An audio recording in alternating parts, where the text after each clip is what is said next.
Welcome to LOA Today. I'm Walt Thiessen. I've been doing this podcast since September of 2012, and boy, are my lips tired. This is your daily dose of happy. We are so happy you decided to join us today.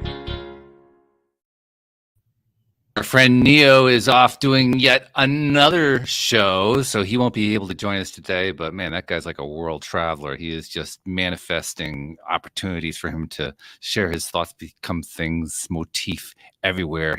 Right now, currently around the U.S., but don't be surprised if you start hearing about him going to other countries. It's just a matter of time. It's only a question of when it's going to happen. Haven't heard from our friend Debbie G yet, but if she can make it, she'll drop in. Otherwise, we'll look forward to seeing her another week. But I do have a special guest joining me today, and her name is Jeanell Greene. And Jeanell and I are going to be talking about something that we've made reference to on numerous occasions here on the show, but we haven't really done any deep dives on, and this is a good opportunity to do it. We're going to talk about generational traumas or generational healing, depending on how you want to look at it.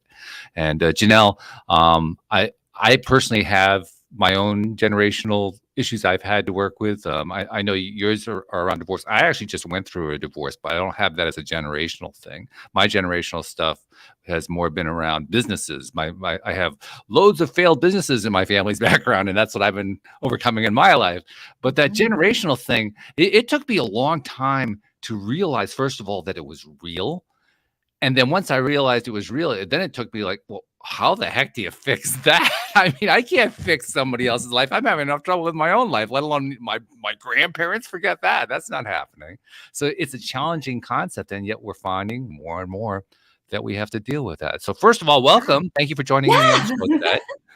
Thanks for having me. I'm excited to get into this. I feel like it's such an important and valuable topic that many of us don't understand or can't even, I'm sure there's a lot of people thinking right now is like, oh, I don't have generational trauma. I'm fine. But I think as we go through this conversation, what we're going to really discover is that we don't even realize that we have it. Like it's in the blind spot. And until you have someone who says, why do you do what you do? Or why did you say that? And where did that come from? And why do you have trust issues? We think we're born with trust issues. Like, we're not. Something happens in our life, usually around between sort of elementary school age. And then if we're not able to heal it or discover it or identify it, we go through life carrying this baggage around that feels so heavy and gets in our way. And it's like we keep stumbling. It's almost like, I love analogies. It's like walking with your shoelaces, your two shoelaces tied together. You keep wondering why you're tripping. Yeah. And then when someone points out, have you looked down and seen your shoes? And they're tied, like, oh, that's why I trip. But most of us go through life just feeling like, why do I keep tripping? What's wrong with my feet? What's wrong with my legs? What's wrong with me? And like you said, when we come into this life as young, first as infants and later as very young children, we don't have those kinds of fears. That's just not part of it. We kind of learn after a while. Oh, wow, these things do exist. They are part of my life. They were part of my life when I joined this world in the first place. I just wasn't really aware of it consciously in this life. There are some people who say that we were conscious about it before we get here. I don't know. That may be true, but we are aware of it after we get here. We find out about it. Yeah, well, I didn't actually discover mine till about, I would say 10 years ago. And I'm 45. Right. Okay. So I don't, it's definitely not something that, I think there's a lot of us that are very intuitive and can kind of feel that. But I think that it kind of depends on how we were raised and just sort of our innate ability. And for a lot of us, I think especially us very high intellect people who, they lean on their intellect versus emotion. They have a really hard time hearing that voice inside of them that says, no, you're not okay. And maybe you should spend some time looking. I think a lot of us, I would say 99% of us, what we do is we take on behaviors to numb it out, to avoid, to resist, to deny that we have these things. But when we go to bed at night, it's there. Right. And well, not just when we go to bed, it's there during the days too. I mean, the thing that I notice about it when I think back with my own situation, my own case, my own family, is that, like you say, I wasn't really aware of what it was for a long time. I was aware of it though. But the way I was aware of it Mhm. was more like a vague feeling. It's like, I don't know what that is. It doesn't feel very good. I'm not going to spend a lot of time there because I don't like it very much. Yeah. But it wouldn't go away. Yeah. So Yeah. that's kind of what happened to me about 20 years ago, is I actually took the time to sit and look, and I had support, which is why, I'm such a big fan of coaching. I had someone gently point to something that I hadn't seen before. And for someone to challenge me and say, well, you've got trust issues, but consider they weren't always there. So what happened to you? And so I had to really like dial back get back into my time machine and figure out, when was that time? And, of course you see things in like high school, and you see things as a young adult, but to really like rewind the tape as far as you can go. And for me, I saw that tape around like the age of 9. Mm-hmm. And what happened when I was 9 was, so I'm sitting on my bed, and it's nighttime. There's like moments of your life, even though it's been 30, 40 years, and you just remember it, right? I remember Sure. it was nighttime. I was in my PJs, and my mom calls us down to the living room. And so I'm like, okay. So I just went down, and when I enter the living room, there's my mom standing there with my dad and a set of luggage. Mm. And my mom looks at us kids. I was 9, my sister was 6, and my brother was only 3. And my mom looks at us and says, kids, dad's leaving. He doesn't love us anymore. That last piece was just a little bit of a jab at my dad, but as a 9-year-old, that really stuck with me. Yeah. And as a daddy's girl, like, that was heartbreaking to hear. And so there was actually not very much conversation. He just kind of looked at us, turned around, and left. Wow. And so I am standing at the bay window watching my dad leave. Yeah. And like waiting for him to turn around and say, hi, joking or something, right? And he continued to walk. I feel like it was wintertime, but I remember there was this brown car waiting for him. And what you guys don't know is that, my dad had an affair with my mom's best friend, who lived in the basement. Wow. She was in our basement for probably 5 years. She was like family. She was like my aunt, my younger aunt. And he left us, and he chose to live with them. And, as a young person, you kind of lose track of time. But, according to my mom, it was 3 or 4 years that he was gone. And then fate would just have it that he would get really sick. So my dad, we have diabetes in our family, and my dad, both his kidneys failed. Wow. So he was now on a transplant list, couldn't work. And so his girlfriend kicked him out because he couldn't do anything for them. So he came back to my mom. My mom was a carried in the, a nurse. And of course, like half the Filipinos in the world. Is that a law? I didn't realize that they had passed a law. And when you're a girl growing up in a Filipino family, like that's the dream, is that you become a nurse, okay, or a nun. Or a nun, okay. There's a certain overlap there, I think, but okay, yeah. But anyway, so my dad comes back and says, honey, I'm really sick and I need someone to take care of me. Will you take me back? And my mom, being the good, Catholic woman who's been on her knees for the last 3 years praying to God that her husband is going to come back, was like a yes. And she said, under 2 conditions. Number 1, if you're here, you're here. You cut all ties with them, right? Because he was doing this back and forth thing, and it was painful.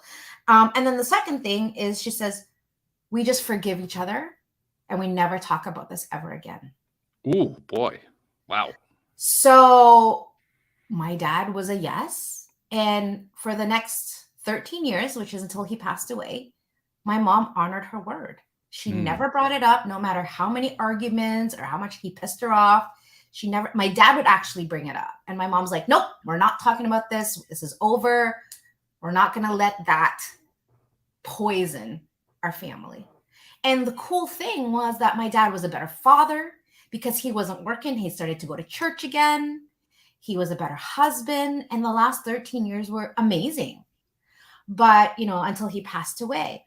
And so even though the story ended on a good note, as I got into my 20s and started to think about marriage and relationships and love, I started to notice some of my tendencies, regarding who the kind of men I was attracted to, and the fear and the sort of the anxious attachment style that I had to these men. And I would, for some reason, choose the guys that my mom never liked or that would like cheat on me, and there was this moment where I'm like, why does this keep happening to me? What is it about me? And so that I really started to get curious about that. And what I discovered was standing there, 9 years old, at that window, what I had subconsciously decided was three things. Number one, I can't trust anybody. Number two, everybody I love will leave me. And number three, I'm unlovable. Because if my dad really loved me, he would have stayed. He told me he loved me, but he left. So, but of course, all of this was in the subconscious, right? Yeah. So as someone, as a young person who thinks these things without even realizing I'm thinking these things, guess how my life was turning out, And then I ended up getting married to someone who I shouldn't have gotten married to, and I, looking back, I'm like, I got married for the wrong reasons. I got married out of fear of being alone. Especially being Filipino, it's always like, when are you getting married? When are you gonna have kids? It's like at 18 that starts. And so here I am like, okay, this man, he's got a great resume. He checks all the boxes. Good enough. Let's go. Right. But, again, standing where I'm standing now, I'm really looking at going, wow, that was like me not loving myself. That was me being like, please just someone take me because I'm unworthy. So I'm just going to go with whoever, shows love and promises me the world. That's who I'm going to, because I don't want to wait. I don't want to be alone. I don't want to be this like, mistress, seamstress woman with a bunch of cats who just like dies old and alone. But, so that whole thing was so momentous and such a pivotal point in my life. And even till now, as life kind of throws what life does to me. Sure. When I get triggered, when I go into that really dark place, I check in. I'm like, okay, am I being triggered by what that 9-year-old was dealing with? Or is it something else? And it's really just about acknowledging it, bringing compassion to it, and really distinguishing that, okay, that was me when I was 9. This is not happening right now. And I'm getting them collapsed. So I need to uncollapse that. And so I really had to do the work around, okay, my dad left. My dad got a girl pregnant. That's what happened. But what I made it mean, that's where the pain lives. I'm unlovable. I can't trust people. Nobody will love me. But that's the painful part. It's not even what happened. So I think, a lot of the work that I do with my clients is helping them unpack that so they can really find freedom from the past, so they can let it go, because who we were when we were 9 or the mistakes that we made when we were 12 or even 16 shouldn't be impacting us now. And yet it does. The guilt, the shame, the fear, right? All of those egocentric emotions are still running the show until we stop and really own it and be like, yeah, this is my life. I have a favorite saying, Walt, and I say this to myself every day, and I say it to my clients every day. Pain and suffering only exist when you resist what is so. So when you resist that I shouldn't be this way, my life shouldn't be this way, my finances shouldn't be this way, my husband shouldn't be this way, my kids shouldn't be this way, that's where all that feeling comes from. And so for me, my goal in life is really just to continue to let go, to bring compassion, to have new perspective, and to really remind myself, what am I really committed to? Because if I'm really committed to peace and joy in my life, then what is the point of me rehashing mistakes from 30 years ago that I can't change? All it does is make me feel crappy and guilty. And I think a lot of us carry guilt like it's this like trophy. It's like, I'm a good person if I feel guilt.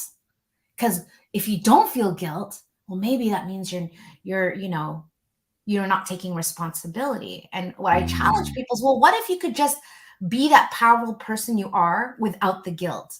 But I think a lot of us, especially, as children, that's how our parents controlled us, is with guilt. Oh yeah. Right? It's so, and when we did something good, our parents were like, "You're so great. Oh my gosh, I love you. You're amazing." But then when we disobey or we don't do something that they expect, then we're shunned, we're alienated, we're grounded, we're right. And so it works as children, but the problem is we still continue that behavior as adults, and then we become these crazy people-pleasing perfectionists who have such a hard time being happy because we're always comparing ourselves to our previous self or to other people who have nothing to do or who don't share the same path that we do. And so I think, we could be so much happier as a whole generally, if we can really just really be able to control what's going on up between our two ears. Yeah, that's true. I don't know if you're, excuse me, I don't know if you're familiar with the Apple TV show Ted Lasso. I like to make reference to it a lot because there's a lot of good stuff that I pull out of it. And as you were talking, one of the elements that come out of that show is an example of it. There's a character named Dr. Sharon. She's not a coach, she's a therapist, but the truth that she utters is still wonderful anyway. She says, "The truth will set you free, but first it will piss you off." I love that. I love that. That's what I was thinking about when you were describing. You're looking at what really happened. What did I experience? Why did I think that? You're asking all these questions, going for that deep truth, and then when you finally get there, it really pisses you off. Like, what? Yeah. Well, my style of coaching is I'm a very, I have no filter. Let's just say that I have no filter. I'm a straight talker. I'm raw. I'm sometimes inappropriate. Oh, okay. But, one of the things that my clients really get from me is they get the solid truth. And I say to them, I'm going to say stuff to you that no one else has the balls to say to your face. But you need to hear it. You might not want to hear it, but you need to hear it. If you are really committed to figuring out what's in the way of your happiness, you're going to have to be willing to put your ego aside and listen with new ears. Like, for example, one of the things that really piss people off is when I tell someone that they don't listen. Like, I have people in full-on tears just from me pointing out that they don't listen. Wow. And it's like, this. In the back of your head, you're not a great listener. And yet here you are bawling your eyes out and resisting what I'm saying, when really you need to, the people who do really well in coaching are the ones that go, you know what? You're right. Oh my gosh. Okay. How do I take this as a gift, as a lesson, and use it to become better, rather than feeling like I'm being criticized and not feeling like I'm not good enough? It's like, yeah, this is what really, what growth mindset is really about, right? It's being humble enough to admit that you don't know all the answers and to get curious about how can you be a better you, rather than always thinking that you're perfect and there's nothing wrong and you don't need to change. I think we need, I believe, Walt, that if we're not growing, we're dying. Sure. Oh yeah. I think it's just, that's a fact. It doesn't matter whether you believe it or not. It's a fact anyway. It will come back to haunt you if you don't believe it. Yeah. But yet so many people live life like they actually, they say they don't want to live a Groundhog Day kind of life. And yet they're unwilling to do anything different, right? They want to lose the 50 pounds or whatever, but they're unwilling to get to the gym and eat well. They say they want a great marriage, and yet all they do is criticize their partner and pick out all the things that they're doing wrong, rather than pointing to all the things and appreciating all the things they're doing right. You're touching upon something that I think is a pretty important point, and I'm not so sure that we've spent a lot of time here on the program addressing it. So I want to address it now. Yeah. And that's the question of, what does it take to be successful when working with a coach? You made a really valid point. You made the point that it is largely dependent upon the person being coached. They have to, in some way, be receptive, is the way I would put it.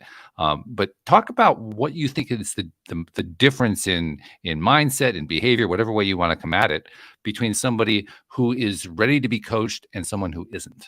Yeah, that's so great. And you're right. Like a lot of people come to me and say they want coaching, but in conversation, I'm like, they're not ready for coaching. um, the first thing is that, I think of it kind of like being an Olympic coach. It's like they have a dream. They have a game they're trying to win. In my world, the game is called being happy and having a peaceful, loving marriage and a thriving family. That's the goal. And so, I think what's different between coaching and therapy is the therapist is saying, okay, what are you doing wrong? Let's go into your child and let's go into the past and look there. As a coach, I say to my clients, I'm not actually interested as much in your past as I am about your future. Who do you want to become? And what I find a lot of people who come to me because they're confused, they're kind of in this place in life where they don't really know their purpose, and they're kind of just like barely keeping their head above water, right? Do you know what I mean? They're kind of in survival, right? And when I ask them, okay, well, tell me why we're here. They can spend hours telling me what they don't want and what's wrong with their life. And I say, okay, okay, that's great. I got that. And maybe that's where a therapist is really great. But tell me, what is it that you actually want? And I'm no joke, 99.9% of people that come to me can't answer that question. I totally get it. Believe me, like, I do. I don't know. I haven't thought about it. It's like, okay, so you've thought about all these things you don't want. You're clear about that. Yet you don't actually know what happiness looks like. So no wonder you can't find happiness because you don't even know what that looks like, even if it smacked you in the face. So I think that's the first thing is that, you got to know what you want. And because I say to people, listen, I'm kind of like the Sherpa, right? I can get you up the mountain, but you got to first of all figure out, do you want to go up that mountain? Right. And which mountain do you want to go up? Because I can get you there. You just got to. And why do you want to go up in the first place? Why do you want to go up in the first place? Yeah. Because to say I want to lose 20 pounds, and yet if I check in with you and, say, what would you do this week to lose that 20 pounds? And you say nothing, I was too busy working. Well, then you're not actually committed. And so for me, it's really about working with people who have a really big vision for their life, that they're willing to be kind of unreasonable and say, I am willing to do whatever it takes to be the kind of person that is like the best partner, like the best spouse. Because I think a lot of times we expect other people to show up and stand up, yet we're unwilling for ourselves to show up and stand up.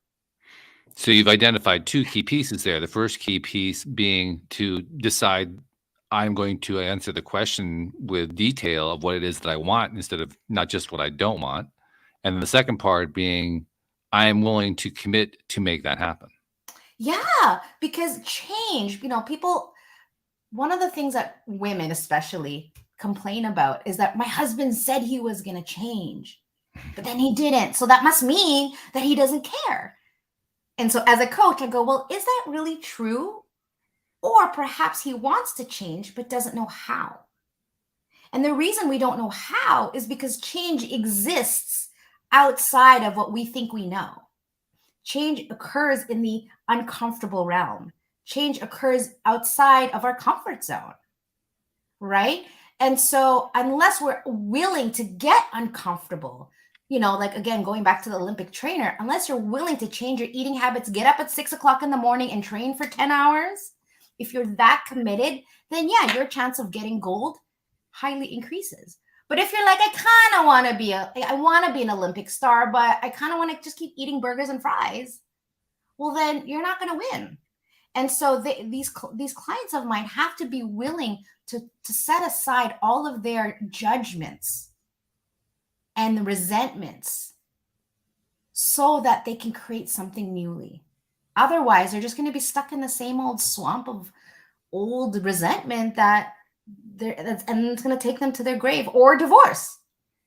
Interesting choice of words too. You said they want to be, they need to be willing to. You didn't say they need to actually do it. You said you need to be willing to, which I think is a good choice of words, because one of the reasons they're coming to you in the first place is they can't seem to figure out how to do it. They try and it doesn't seem to get them anywhere. But the willingness, you have to have the willingness before you have something to work with. Yeah, because that's the first step. Like, I deal with a lot of infidelity. Mm. And so I get people who go, I want to forgive, but I don't know how. Mm-hmm. And I said, as long as you're willing to forgive, the rest is easy. But if you say to me, well, I want to be happy, but I'm not willing to let go of this, well, then you're not going to get to that happy place you're trying to get to, because you're still stuck in the world of judgment and the past. You can't create a new future that's inspiring and what you want from fear. I believe that, the opposite of love is not hate, it's fear. Fear is what keeps us apart. The fear of rejection, the fear of not being good enough, right? The fear of failure, the fear of looking bad. That's what runs the show. And so, that's why I think this work, coaching, can be so miraculous, because something that maybe a therapist would take 10 years to unpack, I can unpack in like 2 phone calls. It is so extraordinary. Like, I have clients who are like close to divorce. They come on a free consult with me and I give them 1 or 2 tips, just little tweaks, usually around their communication or the way they think about their partner.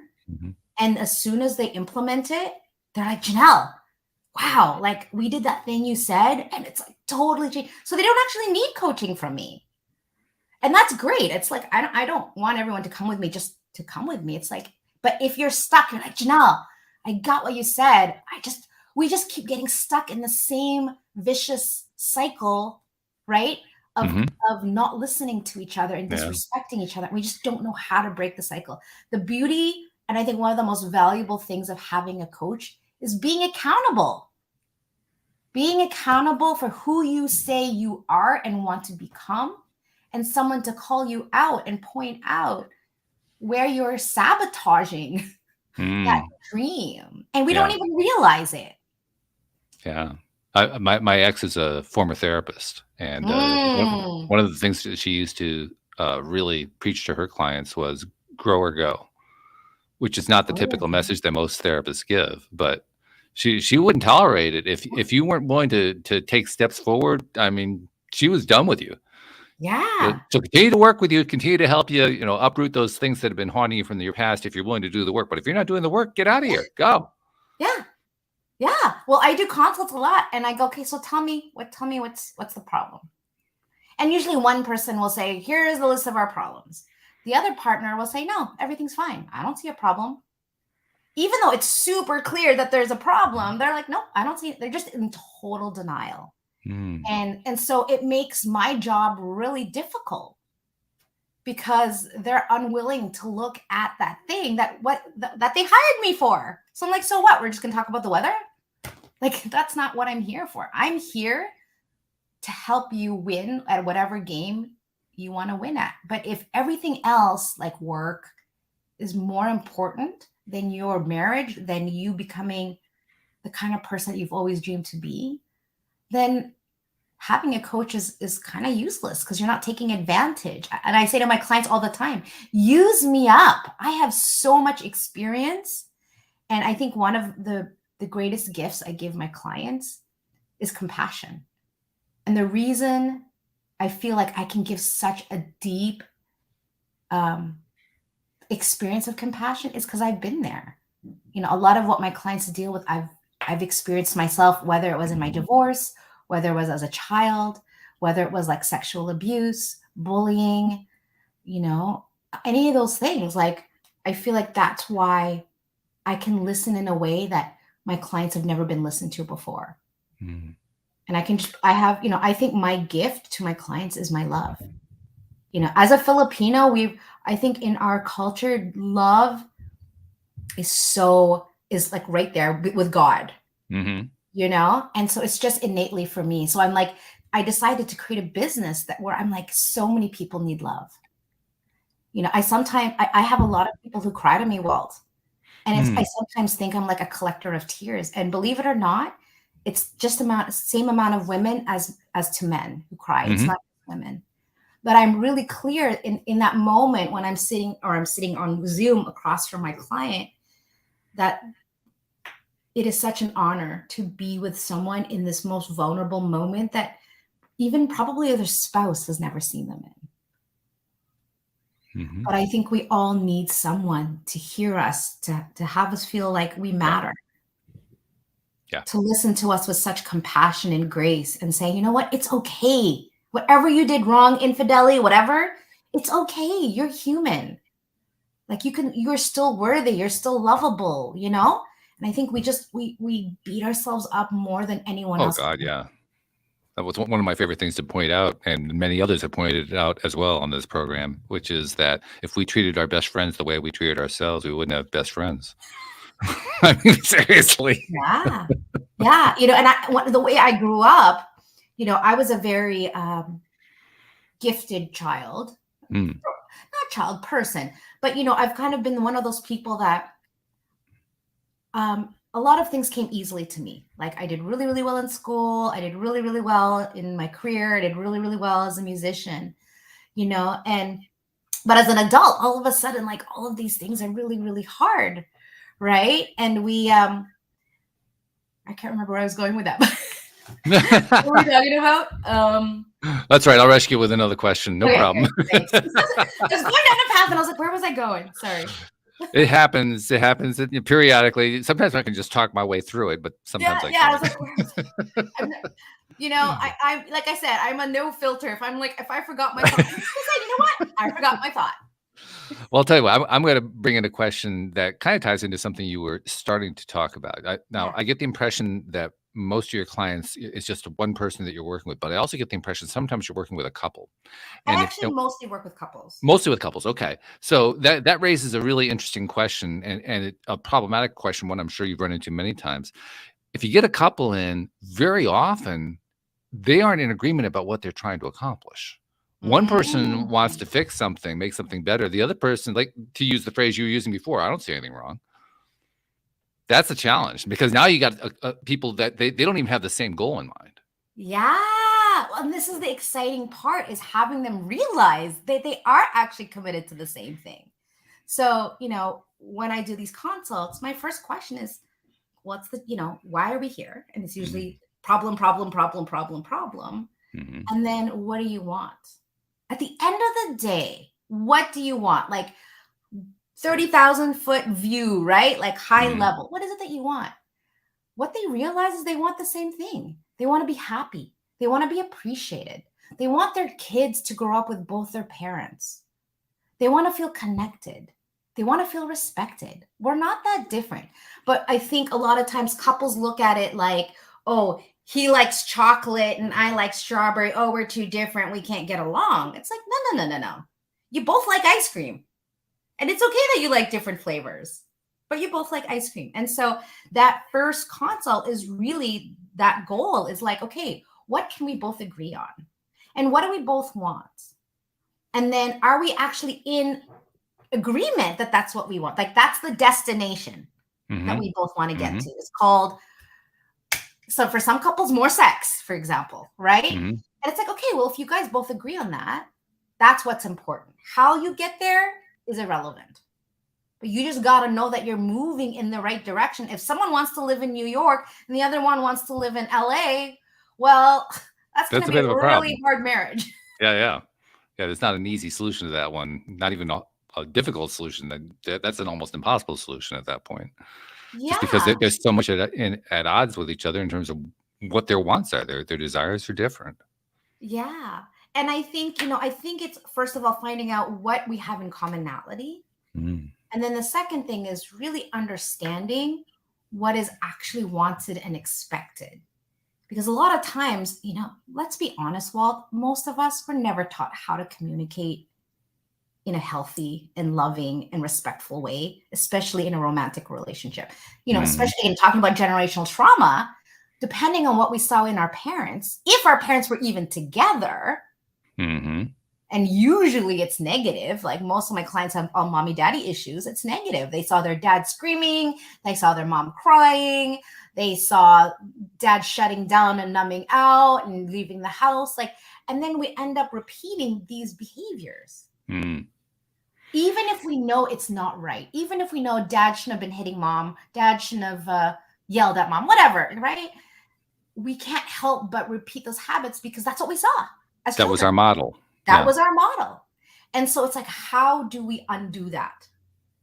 And it's, again, going back to first, like, acknowledging it and then taking responsibility and then being willing to do the work to heal whatever needs to be healed. Maybe it's you got resentment with your dad because he was so mean to your mom. I don't know, right? But really being able to trace that back and then bringing healing to that so that now you can be present and move forward distinct from what happened as a kid and have a different kind of relationship and not repeat. I think a lot of people are so afraid to be their parents, right? Or they don't they don't have a great relationship with their parents, and yet they become their parents. Yeah. Well, it's a very common thing, I think, among therapists and coaches. I've had lots of both here on the program, and this shows up over and over again, that people get into these fields because they're trying to resolve issues in their own lives. Yeah, absolutely. I love that you said that because no one's ever caught that. As coaches, we know that. And I know that intuitively that, why I find this work so satiating and so fulfilling is that I get to heal a bit of myself every single time I'm with my clients. And it's such a great reminder because sometimes I'm like, damn, what I said was so awesome. I should really follow my own. But it's always a great reminder to me, Mm-hmm, mm-hmm.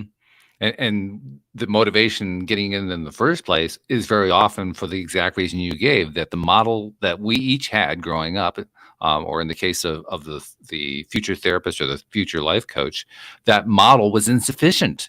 It didn't have all the details filled in, and what it did have filled in was pretty dysfunctional. And the person didn't know, well, what should I do instead? So that's why they got into it. They wanted to learn, what does a healthy relationship look like? Yeah. What are the healthy ways to handle discord or disagreement? What are the healthy ways to handle pain, to handle disappointment, to handle setbacks, to handle frustrations? Those are often what are missing in those models that are so dysfunctional. Yeah, absolutely. And unless you have someone to guide you through it, I kind of think about it as like driving a car. So many of us drive without, can you imagine driving a car without a rear view mirror and side view mirrors? It would be a lot harder. You would probably crash a lot more. I feel like so many of us are living life like that. And I feel like my role as a coach is I put in all the mirrors, but I also say, listen, I'm giving you the rearview mirror so you can see and protect yourself, but don't drive looking in the rearview mirror. And so many people live life like that. And so, and as far as the side view mirrors, I'm going it's about knowing your blind spot. And you don't know your blind spot because it's your blind spot. But if you have somebody else who says, did you know you do this thing when you communicate, or did you know you interrupt a lot? Or, whatever that is, that behavior, unless someone points it out to you, you wouldn't know because it's in the realm of the part that you don't know that you don't know. And of course, you can't do anything about what you don't know that you don't know.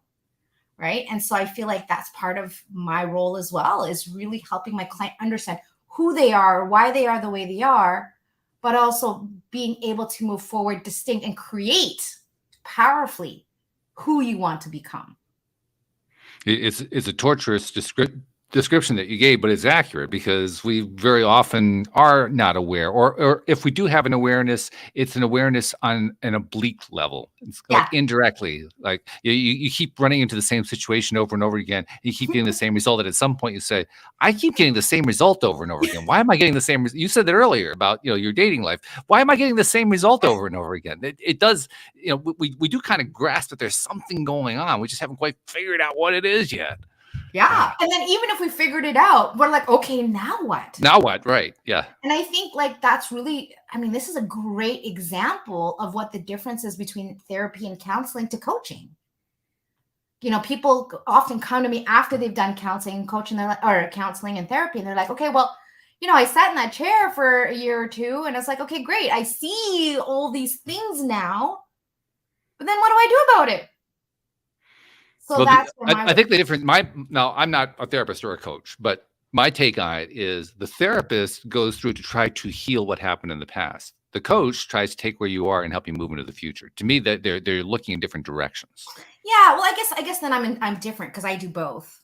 Well, there's And always an overlap. There's oh, always an for overlap. sure. And I enjoy it because again, like you were alluding to 5 minutes ago, it's like I really get to look for myself while I'm helping them look into their past. Exactly. So that they can heal it. I don't know. I really enjoy it. And so I talk a lot about the inner child, right? I talk a lot about our subconscious. And I've actually learned a technique to help reprogram the subconscious mind, which I love. But then also, like, you know, my old job before I became a coach is I used to be in sales. And so for me, looking forward, having a vision, knowing what I'm committed to and my purpose is something that is really easy and natural for me, but not very easy and natural for most people. And so I really help them get invested, enrolled, feeling emotional about what this dream life that they're trying to create looks like. And so that gives us sort of the fuel to be, okay, we're now ready to do the climb. Okay, are you ready? Like, are you actually ready to do the climb? Because if you're like, yeah, I'd love to climb that mountain, but it looks really, really hard. Well, you're probably going to be, you know, dragging your feet the whole time, and I'm going to be carrying you. And I'm not interested in that. I'm really interested in like having clients that are like, let's go. I want to get to the top of the mountain because I see what's possible there. And it's so much fun. And I would say 95% of my clients are like that. They're like, okay, Jeanell, let's go. Right. And they do the work and they do the homework and they journal and they look and they put their ego aside. And they're like, oh my gosh, I just realized all this stuff about myself. It's like, it's such a powerful experience that very few of us actually get to have in life. So I love what I do, clearly. Really? I never had no idea of that. No, it's quite obvious, actually. Yeah. And, you know, and to kind of tie off this whole generational trauma thing, the reason why I'm so passionate about, so first of all, I don't have kids. My husband and I are unable.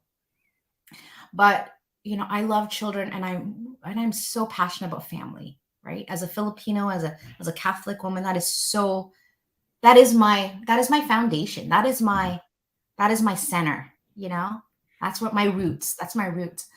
And I've had so many people say to me, my 10-year-old, my 12-year-old daughter just told me that she never wants to get married. And what that tells me and what creates fear inside of that for me is I picture a world not far from now where we don't have that anymore. And everyone has like 2 moms or no dads. And we have step this and not like there's anything wrong with that.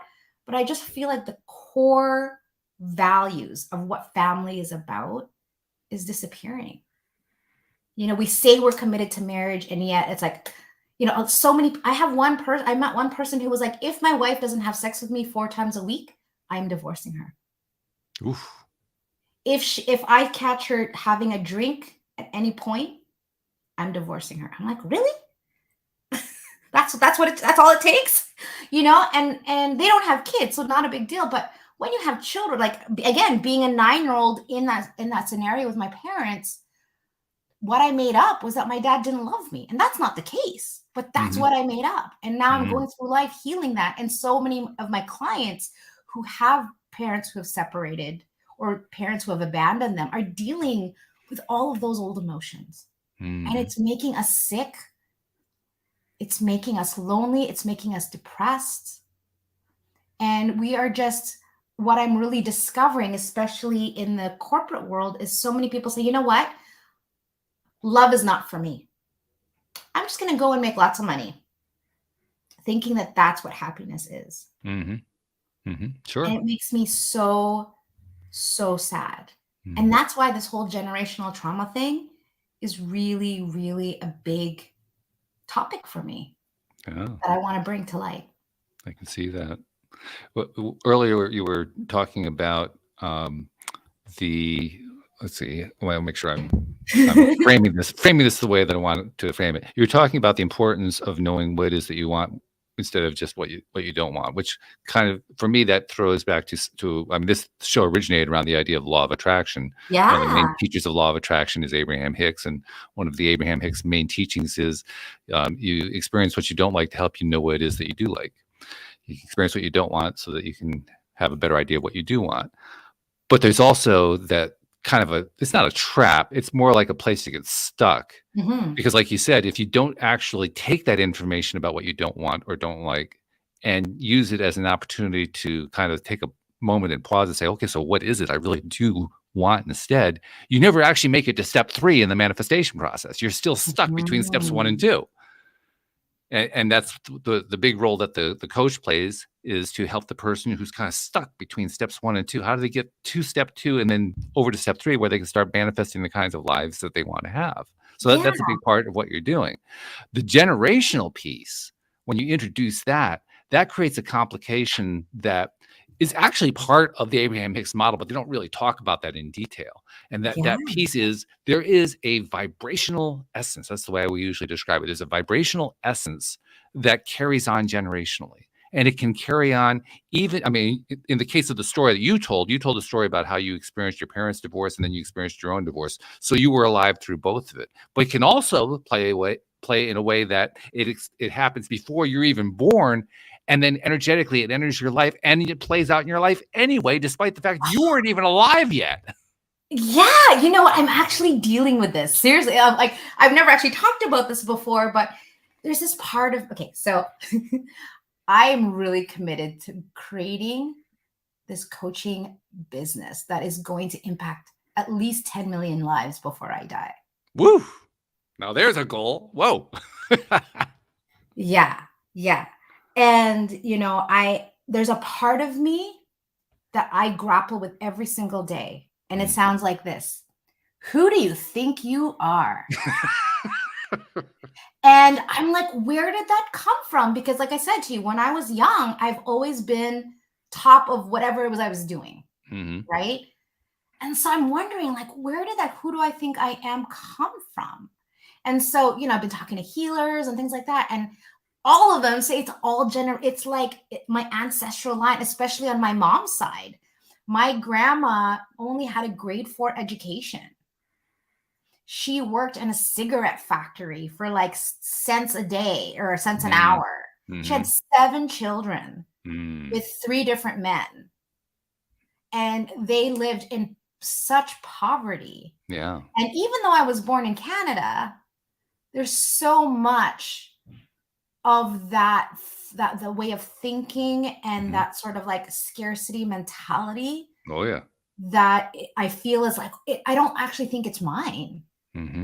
Mm-hmm. And so it's really been part of my journey is to really, how do I bring compassion to that? And how do I stay committed to what it is that I want and not allow other people or even my own fears get in the way of that dream? Mm-hmm. Because I think a lot of us, and what you were saying about a few minutes ago about don't want versus want, I think part of it, to be honest, is it's a self-worth thing. Like, we don't think we deserve to have what we want. It's almost like we need permission. Mm. So sometimes that's what my clients are looking for from me, is just permission to want those things. Mm-hmm. Mm-hmm. And to validate them. But I think that's another thing, is that we grew up in this society where we're constantly looking for validation from other people, because that's how we grew up as kids, right? If we look to our parents like, did I do good? Right? And then as adults, we're doing that to the people around us. Did I do good? Did I please you? When at the end of the day, it doesn't matter. All you need to do is please yourself. But we put so much weight into what other people think about us because we don't love ourselves. And so again, for me, that's part of the work that I'm doing. Like, if I want to have this kind of business that I want to create, I need to start working with my own self-worth. Like, what am I? And it really plays a part in the kind of clients I bring in. If I meet someone who's got like a really icky vibe, I will actually decline working with them. I won't even make an offer. because I know I love myself enough to say no to the things I know are not going to bring me joy and are not in alignment with who I say I am in the world and what I'm committed to. So I think that's the first thing is like, what are you committed to? And where's your boundary? And where's the boundary? Yeah. They go hand in hand. They're really, they're two pieces of the same stick, so to speak. Yeah. In fact, this whole generational thing, there's a way of understanding it that I find to be very helpful. I think of it in terms of the fact that everything is vibrational in essence, including humans. And that our thought patterns also create vibration and our behaviors. I mean, we're vibrating creatures. I mean, we're vibrating everywhere. And in the process of that vibration, we're also, through that vibration, we're passing things along. So that's how you end up with, on the more positive side of the scale, that's how you end up with the next generation coming along and just intuitively knowing how to use a computer or a smartphone. That, the older generation, they can barely even figure out. The new generation, we know how to do it. Why? Because generationally, it got handed along. So that's the positive side of it. But vibration, it doesn't matter what kind of vibration it is. All vibration gets passed along. So the negative vibrations get passed along too. Those include the things like, well, you're not good enough. You shouldn't be doing this. You're too poor. Blah, blah, blah. All those, they all get passed along. Yeah. Everything gets passed along. It all gets passed along. So what that points to, among other things, is there's probably a whole lot more that we're not even perhaps aware of that we are picking up as behaviors, as patterns that are generational rather than our own lives. Yeah, I know. It's so fascinating. And, talking about vibrations, I pray. And as a new business owner, I noticed my prayers have changed. And my prayers used to be like, help me, Lord. How do I get to this next level that I want to get to? And as an overachiever, like that is my thing. I'm always like, okay, what's next? Right. But one of the things that I've started to change in my prayer is, instead of being like, help me, Lord, taking the place of like, it's already done. Like knowing and trusting in my faith and in the purpose that God has put me on this path. Because it was like blaring beep boop beep boop. Like me becoming a coach was not like just this thing I came up with. Like it was quite divine in how it came to me. And so I've been really leaning into that trust and realizing that I used to think I was in the driver's seat of my life. And now I realize not only am I not even in the passenger seat, I'm in the back seat of my life. Like there's only so much that I can control. And part of it is like really just trusting that God will bring it when it's, or the universe will bring it when it's time, when it's time for me. And maybe right now is not my time. And no matter what I do, again, being an overachiever, I do all these things and yet nothing works. So it's like, okay, is it me or is it just not my time? Right. And so my prayers have now been, thank you, Lord, for what you're about to bring to me. Thank you for that next client that's about to come through my door. Rather than this, like, again, scarcity, help me. It's like, thank you. Thank you for giving me everything I've got. Thank you for what's about to come. I am so excited. I cannot wait to see what next month is going to look like. And talking about vibration, man, that is such a vibrational shift. It's huge. Yeah. That's changing the entire dialogue that you're having with yourself and with your world around you, the universe at large, God, however you want to label it, but you're changing your entire relationship with the stream of all that is. Yeah. And really getting that I'm enough. And that success isn't just a number of a number in my bank account. And that's kind of how I was thinking about business. And I've kind of shifted that to say, you know what? My role in this life is to bring healing and love to the world. That was the message that I got. I got downloaded to myself, and that I'm a healer. And I just need to trust that.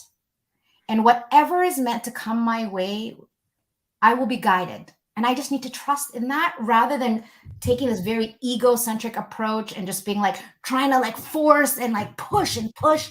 It's not fun. And I notice when I can just sit back, be intentional, not being lazy, but really being intentional, bringing the love, all of a sudden serendipity starts to happen. And I could go on vacation for a week and come back, and all of a sudden I've got 7 new clients. I've got someone asking me to speak.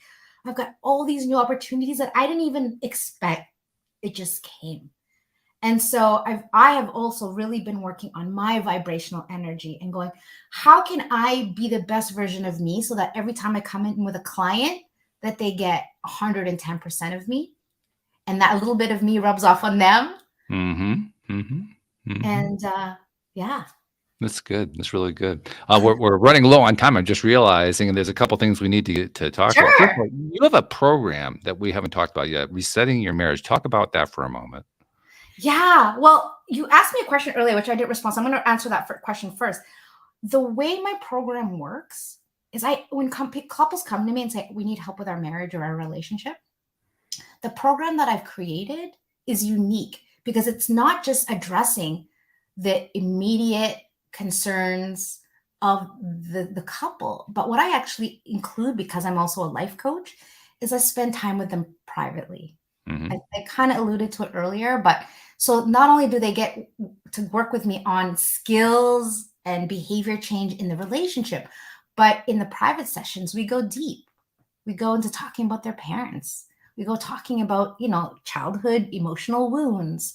We talk about what their personal dreams are that may be separate from the relationship. And so that's why I can move and clients progress so fast, because I'm hitting them from all directions. I'm hitting them from a conscious level as well as a subconscious level. I'm dealing with their inner child. I'm dealing with all of that. So people typically don't spend more than 6 months with me because they don't need to. They just get, yeah. And again, that's why I'm so particular about the clients I take on. Because if they're kind of people that are like only half in, half out, that's not going to work for me, right? So my Resetting Your Marriage workshop is a workshop that I created for people who say, you know what, we really love each other. We're just not happy and we can't quite figure out why. Okay. Sometimes it's a midlife thing. Sometimes they just got so many kids and so many obligations that they're unable to set aside mommy and daddy time, romance time, connect time. Sometimes it's infidelity. And, it's so interesting with this whole social media thing, because now people will go, my husband cheated on me or my wife cheated on me. Okay, well, tell me what actually happened. Was there like intercourse involved? Well, no, I caught them texting someone. I was like, okay. So, technology and social media has kind of created this interesting issue or problem to solve that is like, yeah, it's infidelity, but is it really? Right? And so it's, but yeah, so I wanted to create a workshop that would help people, first of all, figure out, like, first of all, is this what I want? Like, do I actually want to reset? And then once I decide that, how do we take those first 2 or 3 steps to really reset? Like, hit the reset button. Because if you're going to live in the, kind of like what my parents did, they hit the reset button. Their future was distinct from what had happened. And so the workshop is really about first of all, how do I even have that conversation with my partner when we're already like barely speaking? How do I enroll them in a vision that I have for this family? And how do I get feedback from them to see if they're on the same page? Because a lot of times they don't even know. I'll say to them, I'll say to them, does your partner want to save your marriage? And they're like, I don't know. I was like, what do you mean you don't know? You don't know if your partner is happy? You don't know if they actually want to be in the marriage? Have you not talked about this? They're like, no. And so, yeah. So I think that's, yeah. Okay. And that can be a stepping stone toward working with you directly as a coach. Yeah. Absolutely. So I can send you the link to the workshop. And at the end of if you watch the entire thing, it's about an hour. If you watch it till the end, there's actually a special gift that I give attendees. Oh, nice. Like a takeaway to really start this process. So by the time they come to me, they know what they want. They know what they want to save this marriage. And a lot of times, Walt, it's the kids. The Like, yeah, we wanna stay together because of the kids. Yeah. But a lot of people who have a fixed mindset, they think it's one or the other. Either I'm happy or stay in the family, stay with them, stay with my partner. And I, as a coach, I'm like, why not be both? Why not stay in your family and be happy? And most people don't see that as an option. They think it's one or the other. So I just open up their mind to what's possible. Okay. So if somebody wants to learn more, how do they find you? They can find me at saveourmarriage.ca or my name, JeanellGreene.com. Okay. And I'll be posting the workshop. I'll be posting the workshop on the website so they can access that. And we'll make sure we'll include a link in the show notes so they can get there very easily. We like to make things easy whenever we possibly can. If we can, it's always nice to make things easy for people. Yeah. So that just leaves one more thing that I need to share with you, because the people who I have on my program, I'm very particular too. I need to make sure that all the people who come onto my program are givers, and you're definitely a giver. That's one of the reasons why you're here. But givers also tend to be a little bit shortchanged in the way our current IT society works, in that givers give out all the time. They're giving information, they're publishing, they're talking on podcasts, they're putting out books, they're making courses, they're doing all this stuff. Yeah, they have their business side, but there's all the free side, if you want to call it that, which is wonderful, but they very rarely get credit for that. I think it's important to give credit. So on behalf of all those people that you've never met, that you'll never see, that you've been helping in ways that you didn't even know about, thank you for what you've been doing and what you're continuing to do, because it's important work. Thank you, Walt. Thank you. And I'm really starting to discover that. Like, I have no idea who's watching my stuff. My sister just shared with me that sometimes while she's working, she puts on my podcasts in the background. And I thought that was so cute. I'm like, you just listen to me? She's like, yeah, I just like hearing you talk. And I didn't know that. I don't even know how long she's been doing that. And a lot of the people who come for consults, they said to me, I heard your podcast, and that's why I'm here. And so, in the beginning, you wonder, it's like, does anybody hear me? Yeah, oh yeah. Well, I had the reverse experience. I started off because I needed help, and then I found, oh my God, I have listeners. Oh wow, where'd they come from? Yeah, and I think what's so gratifying for me, Walt, is I'm a recovering perfectionist, people pleaser. And I was so afraid when I started this business that I had to sugarcoat myself, that I had to be like others. And as I've been doing the work and deciding, who am I? Like, what do I stand for? And why has God put me on this earth? What I've discovered is I am a loving disruption. I love that description. I am a truth bomb dropping kind of gal who will just say what there is to say, not because she wants to be liked, but she really wants to make a difference. And so, I find so much power in being authentic with you and being authentic with my people, and just knowing for myself, I'm not everybody's cup of tea, and that's okay. And it doesn't make me less valuable. Whereas before it was like, oh, I got a negative comment. Oh my God, I need to shut down my business. Like there was so much ego in there. And now it's like, you know what? Whoever is meant to hear me and hear my message will hear it. And they get a choice. They now know that there's someone out there who can really help them on a whole new level that was never available before. And that's why I'm so excited in doing this work. And I feel like a success already, to be able to be the kind of human being that says, no, this is the life that I want for myself. And I don't care what I have to give up or sacrifice to get there, because this is so important and it's bigger than me. That's a beautiful thing. Thank you for sharing that bit with us. Thank you for sharing this time with us and spending time and sharing some of the many things you've learned over the years that you're able to help your clients with, and you're also helping people here on the show with. So thank you very much. Thank you to our podcast listeners everywhere. We will see you all next time here on LOA Today. Goodbye, everybody.